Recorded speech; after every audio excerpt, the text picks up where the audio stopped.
à tous et bienvenue sur les petits papiers d'Ilse. C'est moi, je m'appelle Judith, je suis démonstratrice Stampin' Up près de Lille.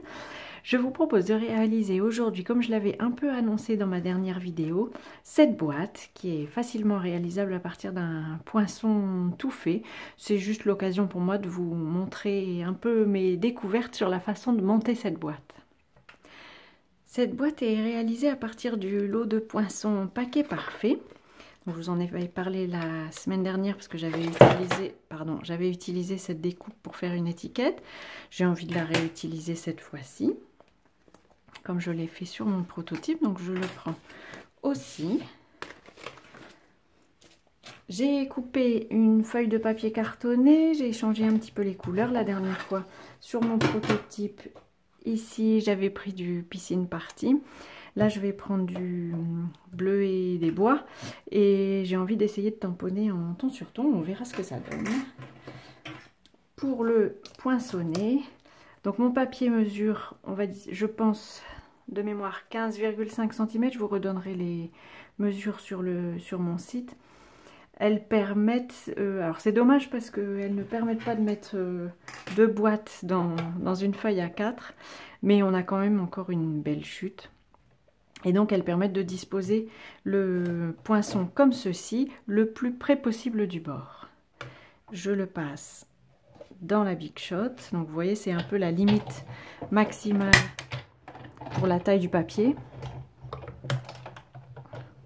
Après, tout dépend de la machine de découpe que vous avez. Voilà, j'ai donc une première partie de ma boîte qui est poinçonné et en fait on va refaire la même découpe. Je vais enlever une partie pour que ce soit plus facile à manipuler et donc la deuxième découpe on la fait dans l'autre partie du papier, donc un papier découpé à environ 15,5 cm sur 21. Voilà, et un deuxième passage pour favoriser le bon poinçonnage des plis, puisque ce poinçon nous fait la découpe de la boîte et aussi marque les plis pour la réaliser. Lorsqu'on veut décorer cette boîte, il faut la décorer avant de commencer à faire les plis, parce qu'après le papier ne se laisse pas faire et puis on risque de faire des taches avec l'encre. Comme je vous le disais, je vais utiliser l'encre bleue et des bois. J'ai envie d'essayer un tamponnage en ton sur ton. Je vais peut-être vous rapprocher un petit peu. Voilà. Alors, j'ai pris ce tampon-ci qui vient du lot assorti au poinçon qui s'appelle Colis Fleuri. Donc, c'est ce tampon-ci. Bien sûr, on a tout un tas d'autres possibilités. Celui-ci rentre parfaitement dans la taille du côté de la boîte. Si je vous montre sur le prototype, voilà, ça donne ça. Ça rentre pile poil dans la taille de la boîte. Alors je vais essayer de ne pas mettre ma tête devant la caméra.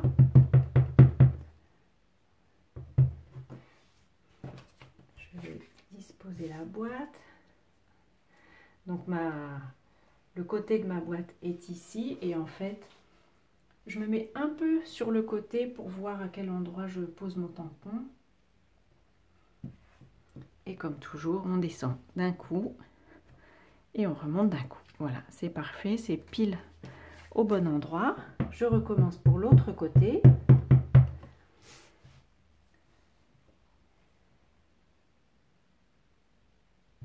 Voilà.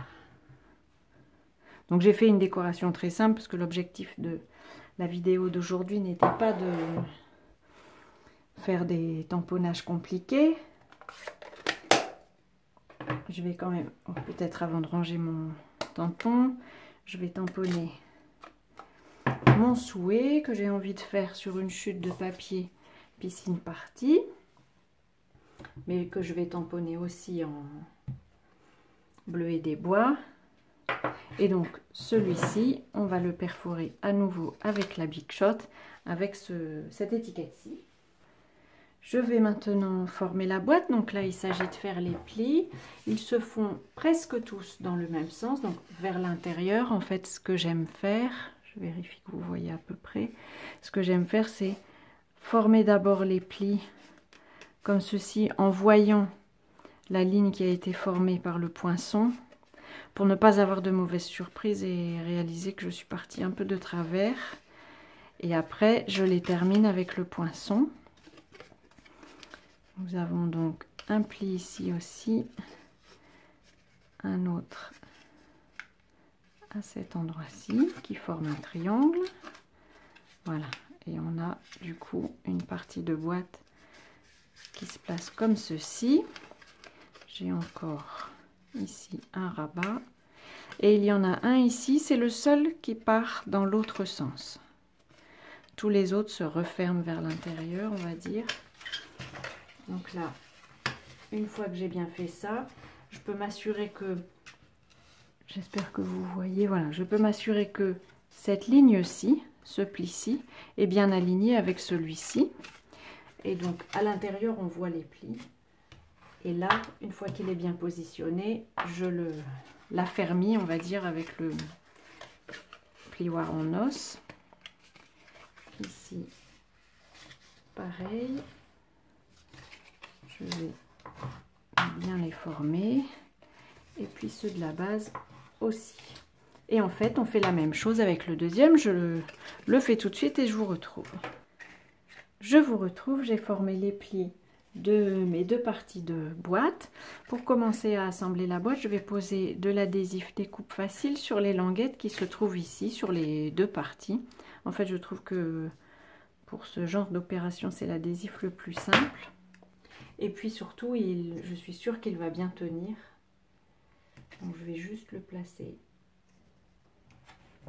sur la languette. Et je fais la même chose sur l'autre partie. Je trouve cet adhésif vraiment pratique parce que il ne nécessite pas d'attraper la paire de ciseaux à chaque fois puisqu'il se découpe, comme son nom l'indique, facilement. Alors l'adhésif dépasse un petit peu de la languette, mais ça ce n'est pas grave. On va tout simplement enlever la protection et replier l'adhésif parce que quand même il vaut mieux pas qu'il déborde, sinon ça ferait une bande qui colle à l'intérieur de la boîte et on aurait nos chocolats tout collés à la boîte. Je dis les chocolats parce que ça me fait penser aux boîtes de chocolat belge qu'on a par ici. J'aime bien, j'ai été très impressionnée par cette boîte parce que je trouve qu'elle fait vraiment très professionnelle. Pour la deuxième partie, à nouveau, je la dispose comme ça à plat pour m'assurer qu'elle soit bien droite et pour être certaine que je colle bien la boîte le plus droit possible. Sinon, elle va être un peu bancale. Je fais comme tout à l'heure, je rabats l'adhésif. Et donc, comme je vous disais, je la positionne bien et tout simplement, je la ferme. Voilà, nous avons formé le plus gros de la boîte. Il va maintenant falloir, on va faire la base d'abord.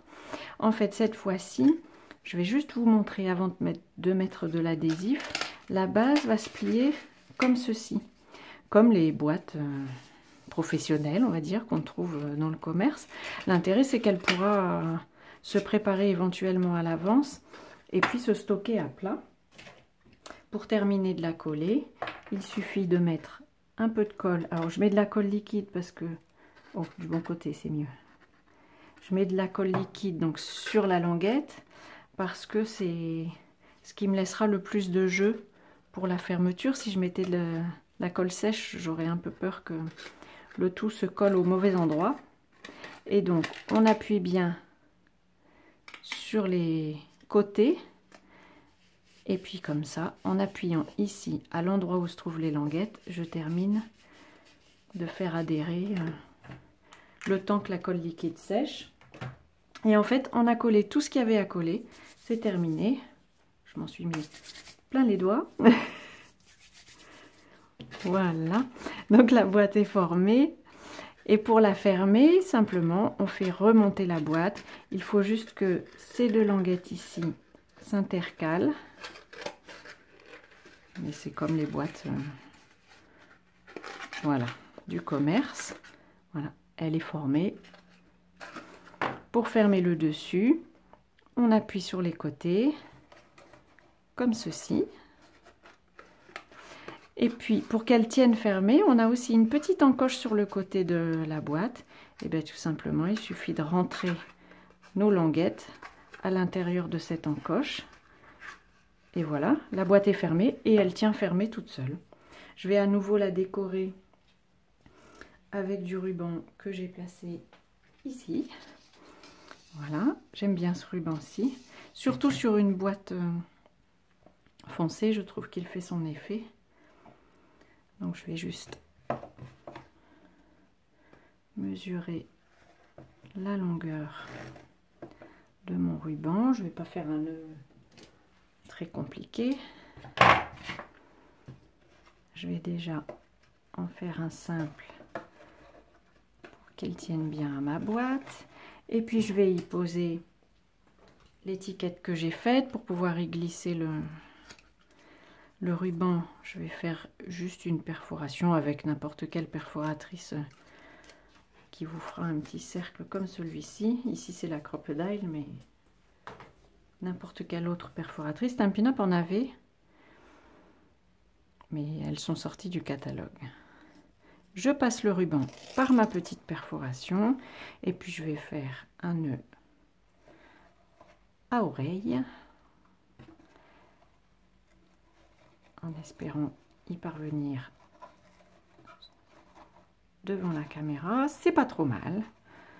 Voilà, on a le pendant foncé de la boîte qui constituait mon prototype, que je vous mets quand même autant que faire se peut devant la caméra.